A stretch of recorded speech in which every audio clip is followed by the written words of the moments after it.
మరొక పురాణం ప్రకారం బ్రహ్మ మరియు విష్ణువు పవిత్ర త్రిమూర్తుల యొక్క ఇద్దరు ఇతర దేవతలు ఒకప్పుడు ఎవరు సర్వోన్నతుడనే దానిపై వాగ్వాదం జరిగింది.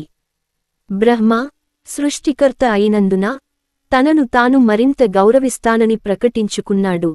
అయితే విష్ణువు సంరక్షకుడు, అతను మరింత గౌరవం పొందినట్లు ప్రకటించాడు. అప్పుడే జ్యోతిర్లింగంగా పిలువబడే అనంతమైన కాంతి స్తంభం రూపంలో ఒక భారీ లింగం ఫాలస్ కోసం సంస్కృతం వారి ముందు మంటల్లో దుప్పటి కప్పబడి కనిపించింది.